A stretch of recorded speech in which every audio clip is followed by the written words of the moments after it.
संसाधन नमो हरिहंकारं नमो सिद्धारं नमो वायुधारं नमो वज्रायारं नमो लोहे सर्वसाहुरं मोक्षमार्गस्य नेतारं देवतारं कर्मभूवृता ज्ञातारं वैश्वतत्त्वानां वन्दे तद्गुणनन्दये।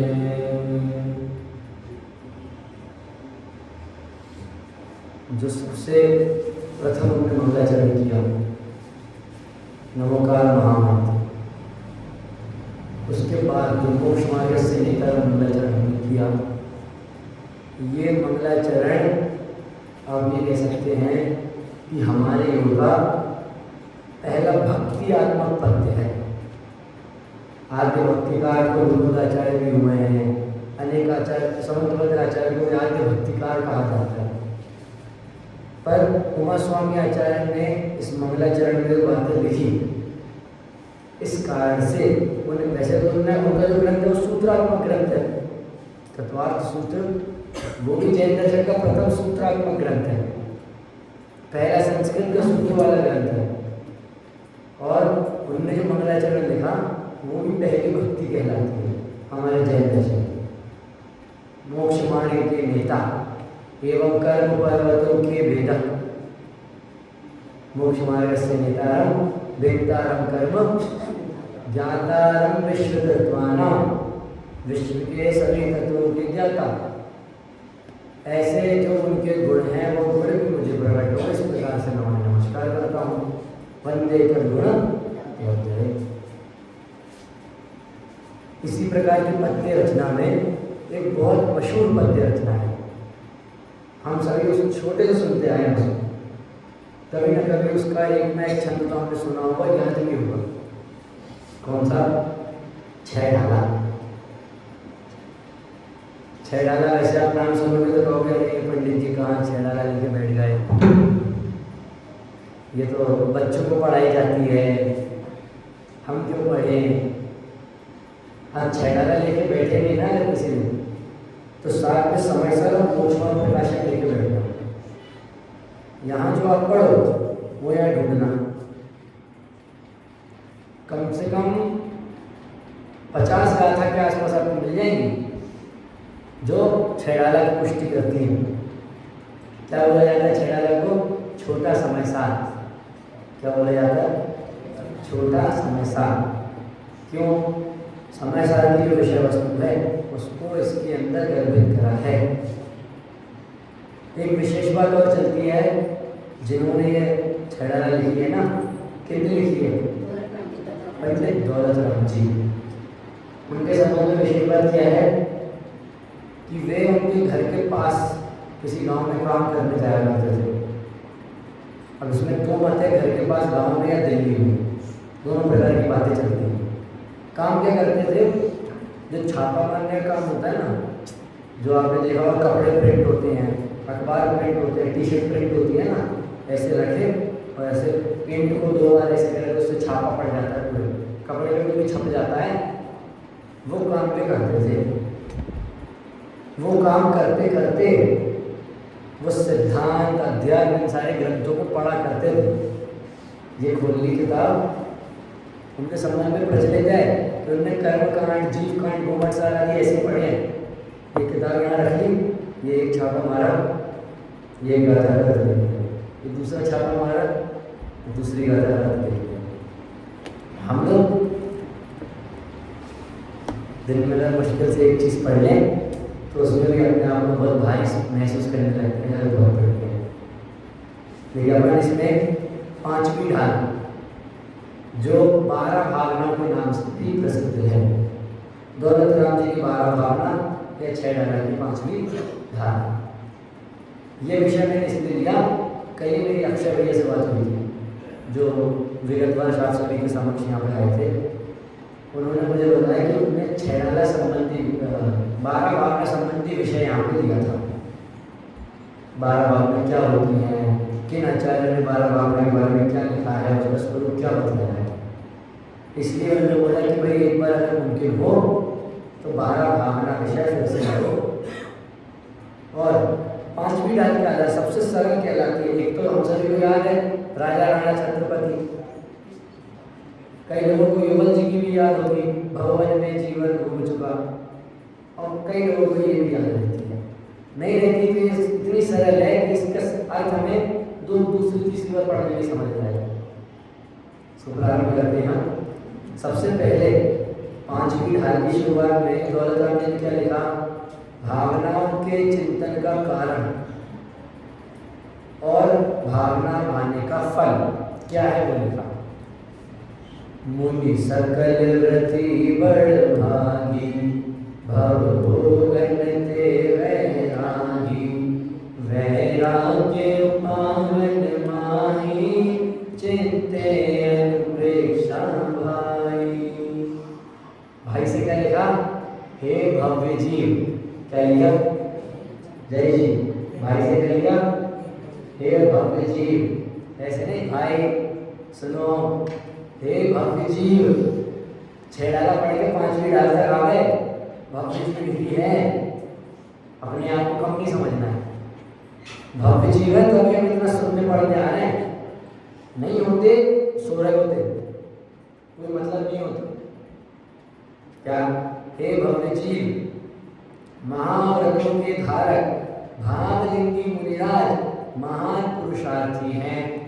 महाव्रतों के धारक जो भाव से जिन्होंने लिंग धारण कर लिया है, ऐसे महापुरुषार्थी मुनिराज, क्योंकि वे संसार और भोगों से विरक्त होते हैं। क्यों है महान पुरुषार्थी, ऐसे लिंग धारण कर लिया उन्होंने, क्यों, क्योंकि वे संसार और भोगों से विरक्त होते हैं। हम हो पा रहे क्या, नहीं हो पा रहे, तभी तो हम में और उनमें अंतर है। क्या संसार और भोगों से विरक्त होते हैं और वितरागता को उत्पन्न करने के लिए माता के समान 12 भावनाओं का चिंतन करते हैं। किसके समान, माता के समान। देखिए भावार्थ क्या लिखा, 5 महाव्रतों को धारण करने वाले भावलिंगी मुनिराज महापुरुषार्थवान है, क्योंकि वे संसार शरीर और भोगों से अत्यंत विरक्त होते हैं। और जिस प्रकार कोई माता पुत्र को जन्म देती है, उसी प्रकार ये 12 भावनाएं वैराग्य को जन्म देती हैं। किसको जन्म देती हैं, वैराग्य को। आजकल 12 भावनाओं को भी प्रसंग से जोड़ दिया हमने, जय जी। कोई अगर किसी के घर में कोई शांत हुआ है तो क्या पढ़ना है, अगर किसी के घर से 12 भावनाएं की आवाज आ रही है तो पहले घबरा जाते हैं, अरे क्या हो गया, किसी तबीयत खराब है क्या, कोई शांत हो गया क्या। ऐसा नहीं है कि हमारे पूर्व लोगों ने अगर किसी के 12 समय में 12 भावना पढ़ी है तो गलत पढ़ी है, वो उस जगह सही कैसे है। मान लीजिए मेरे घर पे कोई शांत हुआ तो क्या किसी न किसी के मन में, कुल में या घर में किसी न किसी के मन में वैराग्यात्मक भाव उमड़ते हैं। सबके नहीं कह रहा हूँ, किसी न किसी के मन में तो उमड़ते ही हैं। ये कैसा संसार है, कैसा क्षणभंगुर संसार है, कैसा जीवन है। अगर किसी एक के मन में भी ऐसे वैराग्य भाव उमड़ रहे हैं तो उसके वैराग्य भाव को और पुष्ट करने के लिए क्या पढ़ते हैं, हरा भावना। लॉजिक है इसके पीछे भी, ऐसे हर कुछ नहीं। इस 12 भावनाएं मरना जीना इसकी बात है, इसलिए पढ़ रहे राजा राणा छत्रपति कहाँ गए चक्रिय जलदीता, इसलिए नहीं। उससे हमारे वैराग्य की पुष्टि होती है, हमारा वैराग्य दृढ़ होता है, इसलिए पढ़ी जाती है। वैराग्य भावना, 12 भावना, इन सबको इतना हल्के में ले लिया गया है आजकल। कुंदकुंदाचार्य ने वार्षाणु रेखा में सबसे पहली 12 भावना किनकी मिलती है, कुंदकुंदाचार्य की। किनकी, भाभी जी, सबसे पहली 12 भावना किसकी मिलती है, कुंदकुंदाचार्य की। क्या नाम से, वार्षाणु रेखा, द्वादश अनुप्रेक्षा। इस नाम से मिलती है। अनुप्रेक्षा, आपको पंडित जी का ये आपको बताया कार्तिक अनुप्रेक्षा, उनमें 12 भावना को समझाया। जब पूर्वाचार्यों ने इसको अनुप्रेक्षा नाम दिया है तो हम कौन होते हैं इसको 12 भावना बुलाने वाले? दादाजी, पूर्वाचार्यों ने अनुप्रेक्षा नाम दिया, पुनः पुनः चिंतन करना, तो हम कौन होते हैं इसको 12 भावना नाम दे दें? हम क्यों नाम बदल रहे हैं इसका? कुंदकुंदाचार्य ने वारसानुप्रेक्षा रखा, द्वादश अनुप्रेक्षा रखा, प्राकृत में अनुप्रेक्षा को 12 अनुप्रेक्षा क्या बोलेंगे? वारसानुप्रेक्षा। तो हम कौन होते हैं इसको बदलने वाले? अरे हमने बदला नहीं है। हमने क्या देखा था? अनुप्रेक्षा मतलब क्या? चिंतन। अनु अर्थात पुनः पुनः, अनु अर्थात पुनः पुनः, बारंबार दोहराना उसको, और प्रेक्षा अर्थात चिंतन। चिंतन कैसा होता है? भावनात्मक। कैसा होता है? इसलिए इसका नाम हो गया 12 भावना। हमारे वैराग्य की जननी है। क्या लिखा? वैराग्य उपावन माही, चिंते अनुप्रेक्षा भाई। और किस प्रकार से हमारे वैराग्य को उत्पन्न कराती है? जैसे कोई माँ पुत्र को जन्म देती है, कि पुत्र उत्पत्ति कहाँ से होगी? कि माता के गर्भ से ही होगी, चाहे कुछ भी हो जाए। भाई दुनिया उलट पुलट कर दो, पर पुत्र उत्पत्ति तो माता के गर्भ से ही होगी ना। वैसे वैराग्य की जननी कौन है? 12 भावना। कौन है? 12 भावनाएं।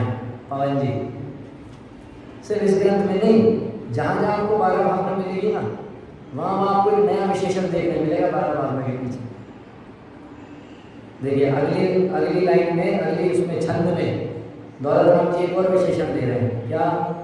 इन चिंतत सम सुख जागे, जिमि ज्वलन पवन के लागे, जब ही जिए आत्म जाने, तब ही जिए शिव सुख ठाने।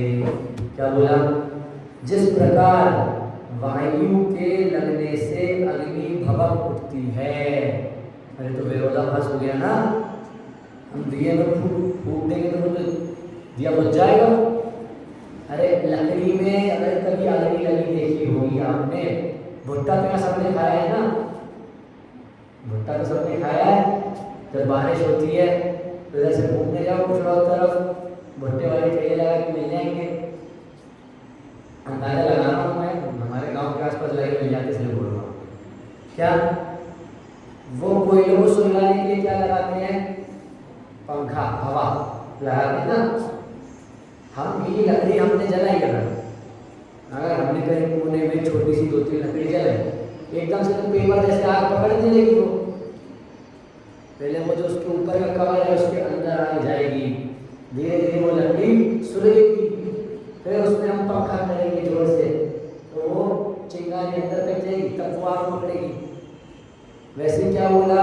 जिस प्रकार वायु के लगने से अग्नि भभक उठती है, उसी प्रकार 12 भावना का चिंतन करने से समता रूपी सुख प्रकट हो उठता है। पूर्ण सुख कहाँ पर है? सिद्ध दिशा में। पूर्ण सुख कहाँ पर है? यहाँ पे सुख की उत्पत्ति का कारण बताया है, अर्थात 12 भाव का सीधे मोक्ष के कारण है, ये बात लिखी है उनने। हम लोग पढ़ तो लेते हैं, उसको कनेक्ट करना भी आना चाहिए। सुख का कारण बताया, संपूर्ण सुख कहाँ? मोक्ष में। अर्थात संपूर्ण सुख के कारण की जननी है ये 12 भावना, मोक्ष के कारण की जननी है ये 12 भावना। दादाजी, हमने 12 भावनाओं किससे जोड़ दिया? तीसरे और 13वीं से। ऐसे 12 भावना कोई नहीं, हमने तो शांतिनाथ भगवान को भी शांति से जोड़ दिया। कहीं हल्ला हो रहा बोलो शांतिनाथ भगवान की, सब शांत हो जाए। अरे अगर शांतिनाथ भगवान का अर्थ उनको प्रतीक शांति रूप में देखना है ना, तो उसका मैं आपको एक इलाज बताता हूँ। उनको शांति के रूप में देख सकते हैं। कैसे? पहले तीर्थंकर से 12वें तीर्थंकर तक। हर तीर्थंकर के धर्म उपदेश के बाद, समोशरण के कुछ समय बाद धर्म की विच्छुत्ति होती थी। क्या होती थी? विच्छुत्ति अर्थात धर्म पूरा लोप हो जाता था। ना एक मुनि बसता था, ना एक श्रावक बसते थे, ना एक हरिका बसती थी, ना एक श्राविका बसती थी। पूरा धर्म लोप हो जाता था। पवन जी, हर तीर्थंकर को वो धर्म चक्र पुनः वहाँ पे प्रस्थापित करना पड़ता था। शांतिनाथ भगवान का जो धर्म चक्र चला, उस धर्म चक्र के बाद से लेके महावीर भगवान के धर्म चक्र तक बीच में एक भी बार भी धर्म का लोप नहीं हुआ। धर्म की एक भी बार भी विच्छुत्ति नहीं हुई। अगर शांतिनाथ भगवान को शांति का प्रतीक मान नहीं है ना, तो इस कारण से मानो, ये नहीं कि उनके नाम में शांति है तो शांतिनाथ भगवान। बारिश हो रही है, भजन सुना दो पंडित जी, नेमीनाथ जी वाला। नेमी गए गिरनार पानी छमाछम बरस। हमारे यहाँ बहुत प्रचलित है ये, यहाँ है कि नहीं पता नहीं। अगर मंदिर में कोई भी प्रोग्राम हो रहा है, मान लीजिए आदिनाथ भगवान की पूजन भी हो रही है और बाहर बारिश होने लगी, अरे वो भजन चालू करो जल्दी। भजन कौन सा? नेमी गए गिरनार पानी छमाछम बरस। अरे कहाँ नेमी गिरनार गए थे? उधर पानी गिरा था नहीं गिरा था पता है क्या? पुराण में भी नहीं आई ये बात तो कि नेमीनाथ भगवान गिरनार गए थे और उस समय पानी छमाछम बरसा था। और नेमीनाथ भगवान गिरनार जा रहे हैं, वैराग्य धारण करो ना, खुशकाओ रहो। नेमीनाथ भगवान गए, नेमीनाथ भगवान गए, उल्टा वो तो वैराग्य का प्रसंग है। इतने महान राजा मात्र उन जानवरों को बना देख के मन में वैराग्य धारण कर लिया। कैसा क्षणभंगुर है ये संसार, कैसा अनित्य है ये संसार, और कहाँ मोक्ष की ओर अग्रसर हो गए। हमें क्या चाहिए? नेमी गए गिरनार पानी छमाछम बरस। ककड़ का पानी छमाछम बरसा के नहीं बरस रहा का मतलब है नेमी गिरनार है उससे मतलब है कि पानी छमाछम बरस रहा, उससे मतलब है। भाई साहब, अभी आपसे चर्चा हो रही थी ना, दादा की किताब पढ़ रहे थे, बड़े दादा की। एक दादा की किताब है वैराग्य, वैराग्य नाम की किताब है। उसमें उनने पुराण के आधार से असलियत लिखी है कि असल में नेमीनाथ भगवान के काल में हुआ क्या था। नेमी राजुल के बीच में संवाद क्या हुआ था। ये आजकल चलता है ना, अरे राजुल बेहोश हो गई, मेरे नेमी छोड़ के चले गए, ऐसा और वैसा। अरे श्रावी का व्रत धारण किया था, आर्य का व्रत धारण किया था, इतनी कमजोर नहीं थी राजुल कि रोने लगे। प्रश्न किया, अवश्य किया, रात भर गैलरी में खड़ी रही, चांद को देखती रही कि ऐसा क्या हुआ, इतने तनिक मात्र से उनको इतना वैराग्य कैसे आया। और जब इस बात को उन्होंने निर्णय कर लिया तो अगले दिन ही अपने माता पिता से बोल दिया कि क्या मुझे आर्य का व्रत धारण करना है। सबको लग रहा था, सबने खूब समझाया कि अरे ये तो सिर्फ नेमीनाथ के पीछे पागल है इसलिए जा रही है। अरे वास्तव में उनने ज्ञान भेद विज्ञान किया था, तब उनका ये भाव बने आर्य का दीक्षा लेने के। ऐसे नहीं कि मेरे नेमी गए तो पीछे पीछे मैं भी चलती। इतने विवेकी तो उनके माता पिता भी थे, राजा थे ना, जैन राजा थे। आज प्रवचन सुन रहे संजीव जी की, उसमें बात आई थी पहले जो क्षत्रिय राजा होते थे वे जैन होते थे। आजकल कौन होने लगे जैन? वैश्य, मतलब व्यापारी वर्ग। जैन क्षत्रिय नहीं होंगे। इस प्रकार चंद्रगुप्त के स्वप्न में आया था, उनने ये सारे स्वप्न भद्रबाहु स्वामी को बताए। उनने अपने अष्टांग ज्ञान से पूरी आगे की बातें बताई थी।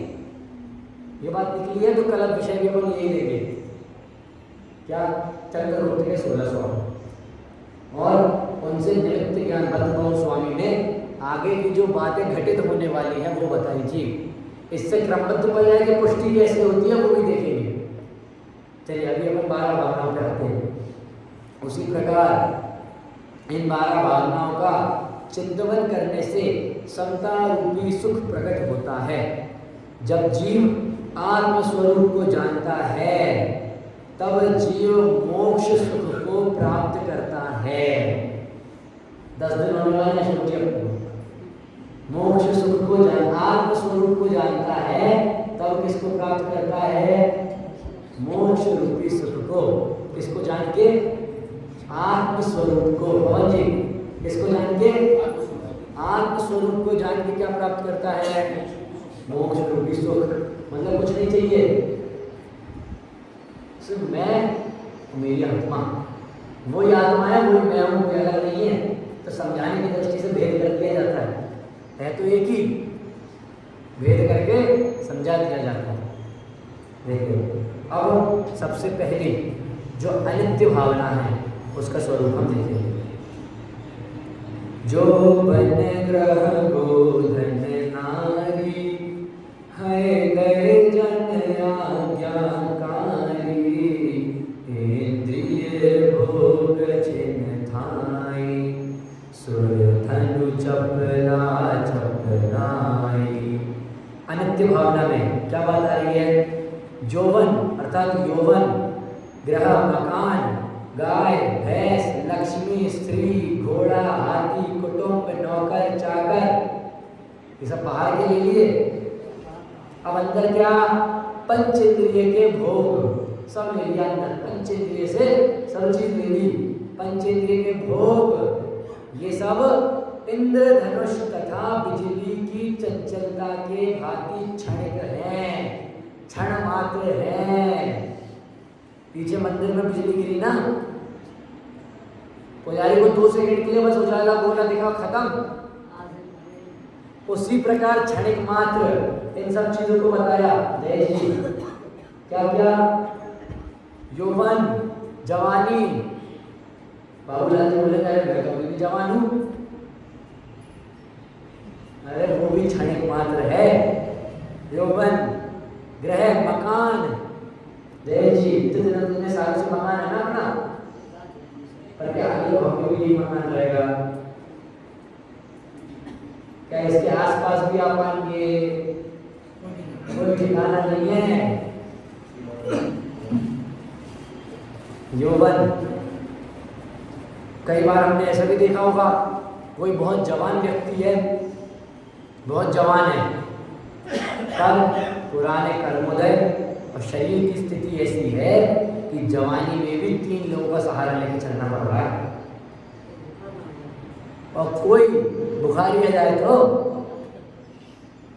और कोई बहुत ही वृद्ध है और शरीर की स्थिति इस प्रकार है, पूर्व कर्मोदय का संचय इस प्रकार है कि अभी भी अकेले बोलो कुछ और तक पहले घुमाएंगे।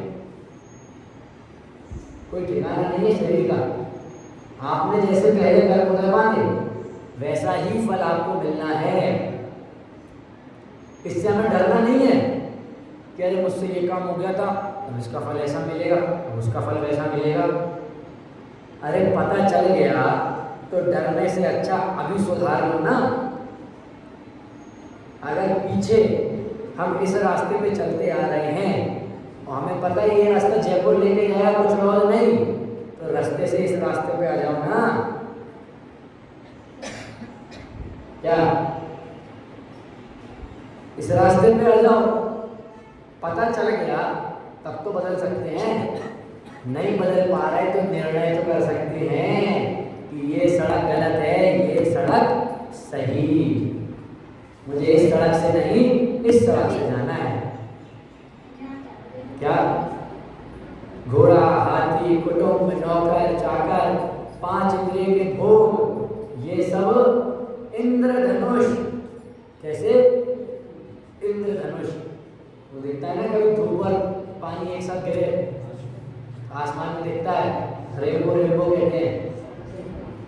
3-4 बार से ज़्यादा नहीं दिख पाया होगा आप लोगों को पूरे जीवन में। गाँव में हो सकता है ज़्यादा देखेंगे क्योंकि यहाँ पे पॉल्यूशन नहीं होता है, ज़्यादा धुआं नहीं होता है। क्या? और क्या बोला? बिजली के समान। उदाहरण हमारे पास है, बिजली गिरी पूरे टाइम के लिए उजाला हो जाता है जी, 2 सेकंड के लिए हुआ, 2 सेकंड की ज़्यादा बोल रहा हूँ। जिनके घर वहाँ आसपास है पवन जी, उन्हें पता चला होगा। बस क्षण मात्र, अरे हम तो इतने बड़े हो गए, इतने साल हो गए, हम तो इतने साल से यौवन, घर, गाड़ी, घोड़ा, इसको सब भोगते आ रहे हैं।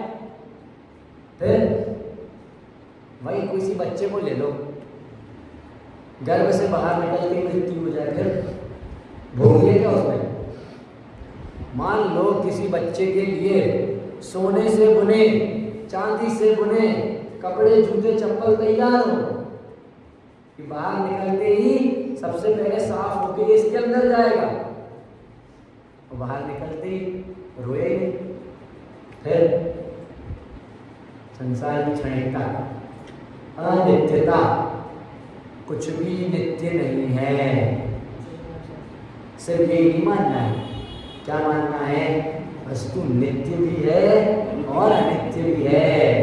तब हम जैन दर्शन वाले कहलाएंगे, श्यामवादी, जैन दर्शनवादी कहलाएंगे। सिर्फ अनित्य मान लेंगे ना तो एकांत को ग्रहण कर लेंगे, हम सांख्य योग कहलाएंगे। वो मानते हैं एकांत, या तो वस्तु विशेष है या वस्तु सामान्य है। जैन दर्शन क्या मानता है?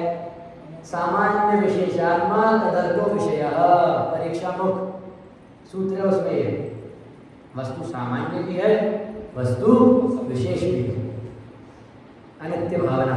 अब अशरण भावना। सूर्य असुर खगादिक जेते, मृग जो हरि काल दलेते, मणि मंत्र तंत्र बहु होई, मरते न बचावे कोई। क्या? देवों के इंद्र, असुरों के इंद्र, और क्या बोला? जो भी हैं, जो भी इंद्र आ रहे, सारे इंद्र ले लो, उन सबका जिस प्रकार हिरण को सिंह मार डालता है, क्या बोला मैंने? हिरण को सिंह मार डालता है। अगर कोई भूखा सिंह निकल रहा है और उसके सामने से कोई हिरण आ जाए, तो जब तक वो उसको अपना शिकार ना बना ले, वो दिन भर में चैन नहीं लेता। उसी प्रकार मृत्यु नाश करता है। मृत्यु अगर आ रही है तो आके ही रहेगी। क्रमबद्ध पर्याय। जम जस्य जम्मि देशे, जेण विहारेण जम्मि कालम्नि। जब जो होना है, जिस काल में होना है, उस काल में ही होगा।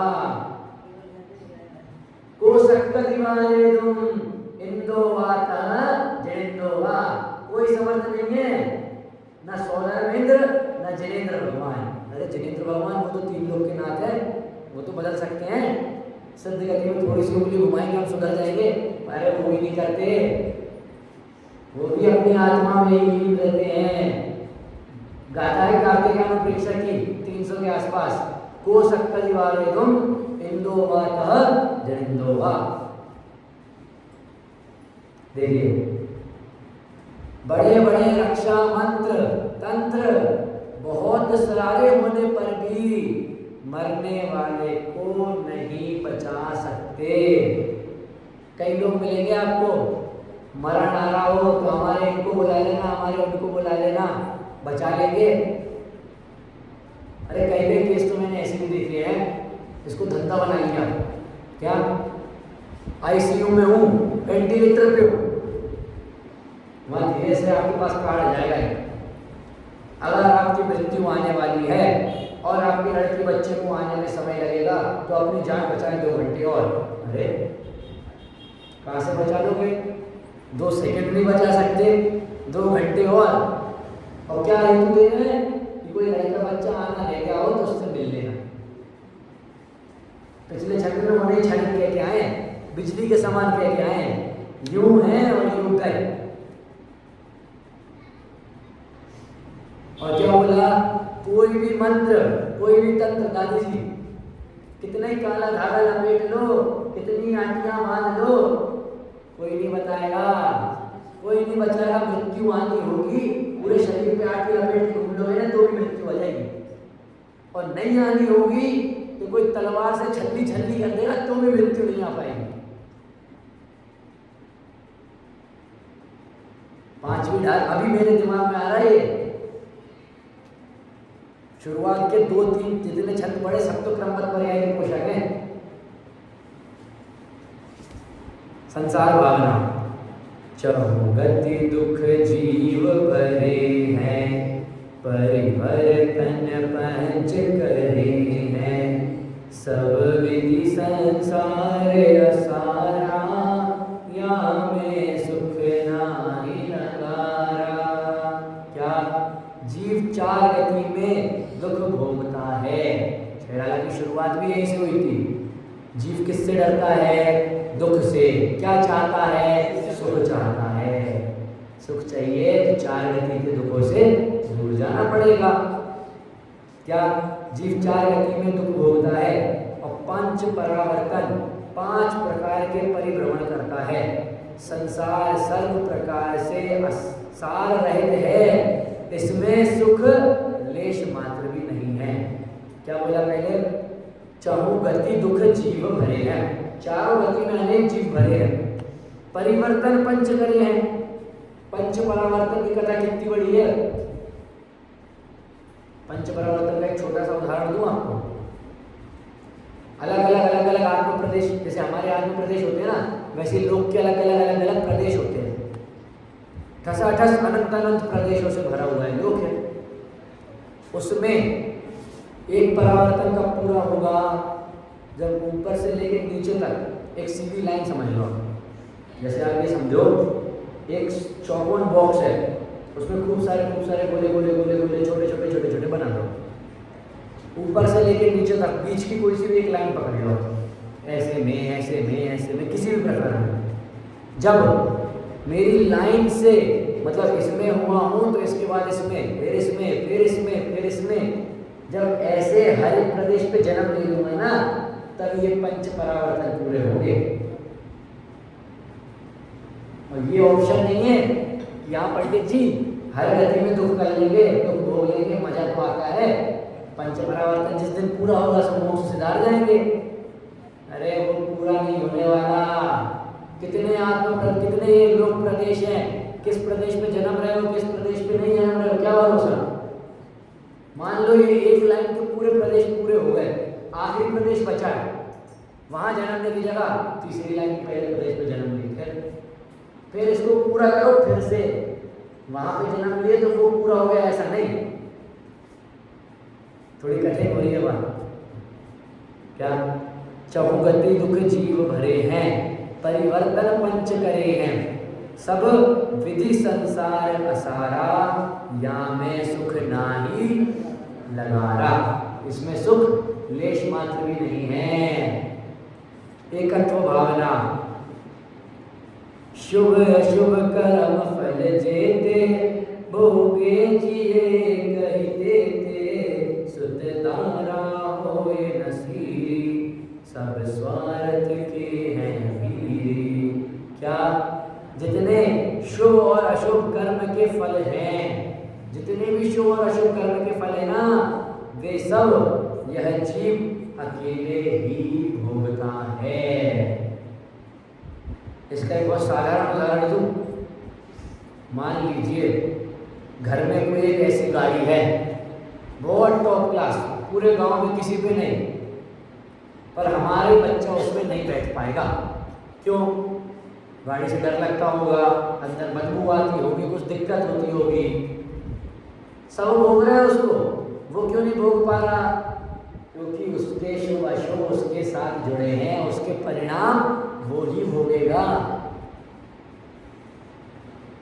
कई चीजें ऐसी होती हैं जो घर में आती तो सबके लिए है, पर भोग उसको एक ही पाता है। क्यों? अरे वो भोगना उसी के योग में था।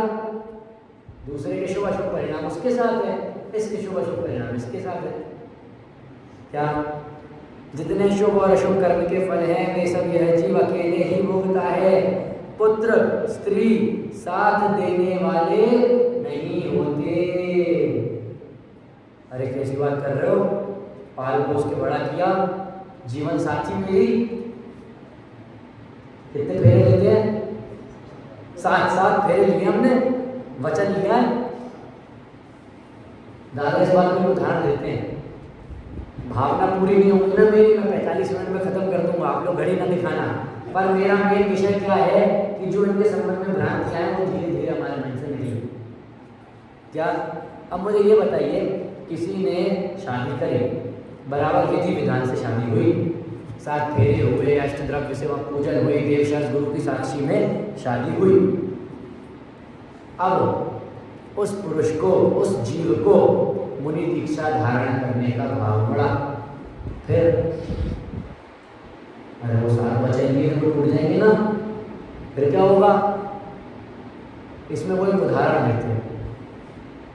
एक राजा हाथी से जा रहे थे, एक शराबी सड़क के किनारे बैठा था, एकदम से चिल्लाया, हे राजा, हाथी खरीदेगा हाथी। राजा समझ गया ये नशे में है, उसने सेनापतियों को इशारा किया, बंदी बना दो इसको। बंदी बना के जब अगले दिन उसको सभा में उपस्थित किया, तब राजा ने पूछा, क्यों हाथी खरीदेगा, हाथी बेचेगा? तो उसने क्या बोला, राजा जी हाथी बेचने वाला तो शराब के साथ ही उतर गया। क्या? इसी प्रकार अगर कोई जीव शादी के बाद भी मुनि दीक्षा ले रहा है ना, मतलब शादी तो उसने राग के वश होकर करी थी, वो राग के साथ शादी भी उतर गई। शादी क्यों करी? क्योंकि राग था, लोभ था, और जब राग और लोभ छूट गया तभी तो मुनि दीक्षा की ओर अग्रसर हुए, तो शादी भी वहां छूट गई। दादाजी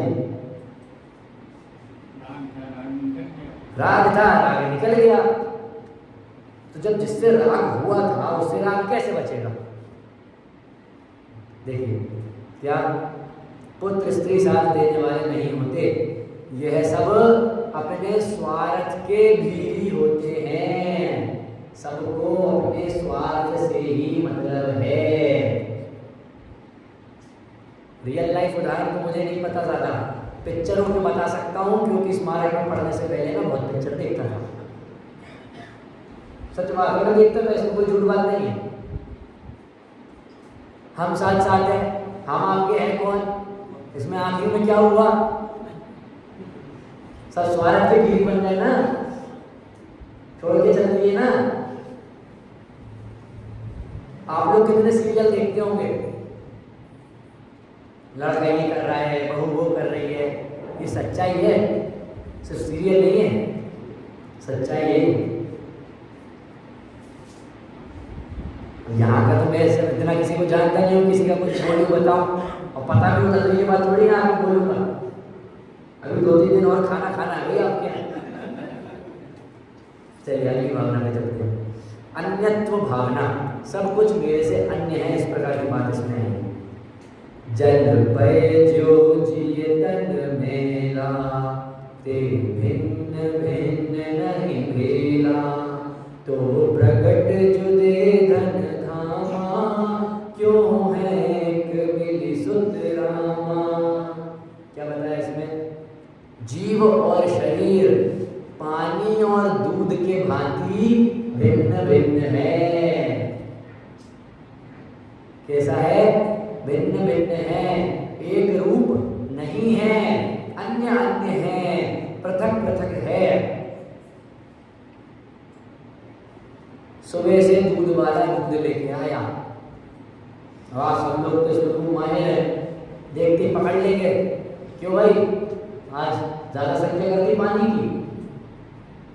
जिस प्रकार दूध और पानी दोनों भिन्न भिन्न वस्तु है, उसी प्रकार आगे क्या है? पृथक पृथक है, तो फिर भी जो बाह्य में प्रकट रूप पृथक दिखाई देती है, ऐसे लक्ष्मी, मकान, पुत्र, स्त्री आदि मल के समान है, ये तुमसे पृथक है।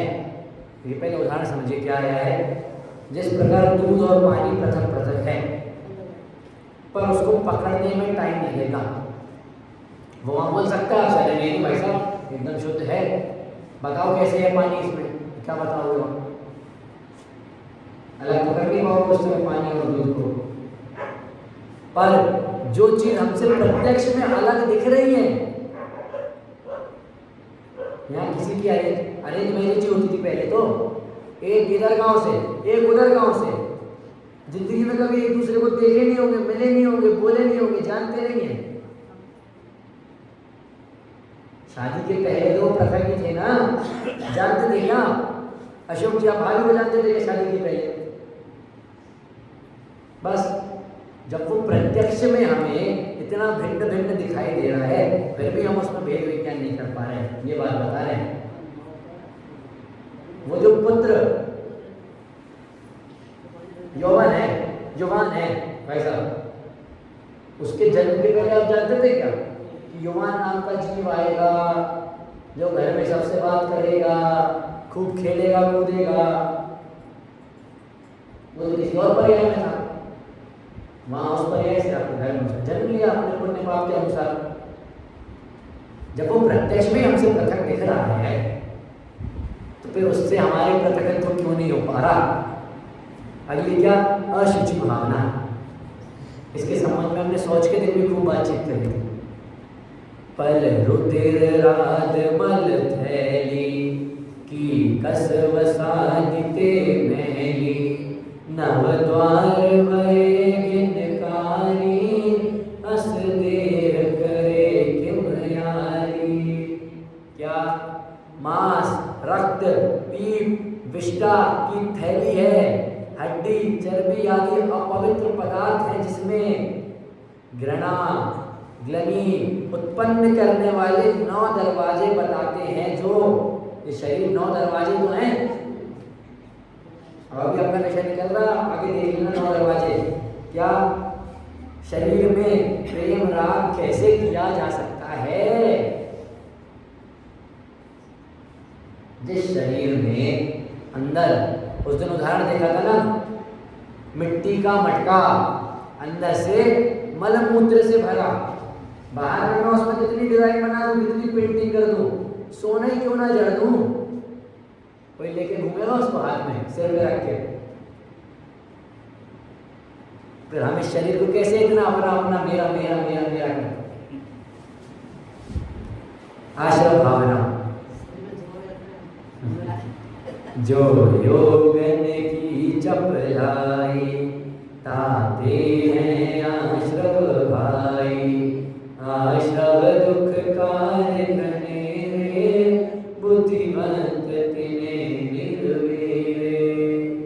हे भव्य जीव, योगों की जो चंचलता है उससे आश्रव होता है, और वह आश्रव अत्यंत दुखदायी है, इसलिए बुद्धिमान उसे दूर करे। योगों की चंचलता मतलब मन, वचन और काया, ये हमें चंचल रहते ना हमारे। सुबह दौड़ने गए, दिमाग में क्या चल रहा है? शाम को ऐसा ऐसा करूंगा। अब पहले सुबह में तो ध्यान दे लो। मान लो यहाँ मैं बात कर रहा हूँ प्रवचन की, मन में क्या सोच रहा हूँ? रात को ये वाला उदाहरण बैठेगा कि नहीं बैठेगा? वचन से कुछ और बोल रहा हूँ, मन में कुछ और सोच रहा हूँ। इस चंचलता को शांत करने का उपदेश दिया इसमें। अगली क्या है? क्योंकि उसी चंचलता से कर्मों का संचय होता है। अगली क्या? संवर भावना। जिन पुण्य पाप नहीं कीना, आत्म अनुभव चित दीना, तिनहि विद्यावत रोके, संवर लय सुख अब लोके। क्या? जिन्होंने शुभ भाव और अशुभ भाव नहीं किए तथा मात्र आत्मा के अनुभव में ज्ञान को लगाया, उन्हें ही आते हुए कर्मों को रोका है। उन्होंने ही, जिन्होंने योगों में मन वचन काय में अपना ध्यान नहीं लगाया, किसमें अपना ध्यान नहीं लगाया? मन वचन काय में अपना ध्यान नहीं लगाया, आश्रम में अपना ध्यान नहीं लगाया, बल्कि किसमें लगाया? इनको रोकने में। उन्होंने ही सच्चे सुख को भोगा है, भले थोड़ी देर के लिए, पर भोगा है। निर्जरा भावना में क्या कहते हैं? निज काल पया विधि झरना, तासो निज काज न सरना, तब कर जो कर्म छिपावे, सोई शिव सुख दर्शावे। क्या जो अपनी अपनी स्थिति पूर्ण होने पर कर्म झड़ जाते हैं, उससे जीव का धर्म रूपी कार्य नहीं होता। क्या बोला? उससे जीव का धर्म रूपी कार्य नहीं होता, किंतु क्या करके? तप करके, आत्मा के शुद्ध प्रतितपन करके, आत्मा का तप करके कर्मों को जो झराता है, तब असली निर्जरा होती है। अगर कर्म झड़ रहे होते और उससे मोक्ष हो जा रहा होता, तो हम तो कितने साल से इस जीवन में हैं, कितने साल से मनुष्य गति में, त्रियंच गति में, देव गति में, नारी गति में घूम रहे हैं, निगोद में घूम रहे हैं। हमारे कर्म भी झड़ जाने चाहिए थे ना। जब कर्म अपने आप झड़ जाते हैं, कर्म की आयु पूर्ण हो जाती है, तो वो झड़ जाते हैं। हम भी मोक्ष में होने चाहिए थे। अरे कर्म झड़ रहे हैं, पर उस समय तू नए कर्म वापस चिपका रहा है। और जब तप करेंगे, कल रात को विषय आएगा ना, जब तप करेंगे, आत्मा को तपाएंगे, तब वो कर्म झरेंगे और नए चिपकेंगे नहीं। लोक भावना, लोक भावना के संबंध में बस एक बात ये बोलनी है। कल कार्तिक अनुप्रेक्षा जी ग्रंथ के बारे में आप पूछ रहे थे ना पवन जी। लोक भावना में इसके लिए कम से कम 150 से ऊपर गाथा लिखी है, 150 से ऊपर सिर्फ लोक भावना।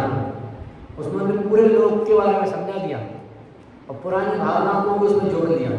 देखिए क्या, कि न करो न करे को, षट द्रव्य मई न हरे को, सो लोक माहि बिन समता, दुख सहे जीव नित भ्रमता। क्या बोला? इस लोक को किसी ने बनाया नहीं है, किसी ने टिका कर नहीं रखा है, कोई नाश नहीं कर सकता। 6 प्रकार के द्रव्य स्वरूप है ये। 6 द्रव्यात्मक लोग कहते हैं ना इसको, 6 द्रव्यों से परिपूर्ण है। ऐसे लोक में वीतरागी समता बिना सदैव भटकता हुआ जीव दुख ही भोगता है। क्या? ना इस लोक को किसी ने बनाया है, ना लोक को कोई अपने ऊपर उठा के रखा है, ना इस लोक को कोई टिका के रखा है, ना इस लोक को कोई बचा रहा है, ना मिटा रहा है। ये लोक 6 द्रव्यों से बना रहा है, 6 द्रव्यों में निरंतर घूम रहा है।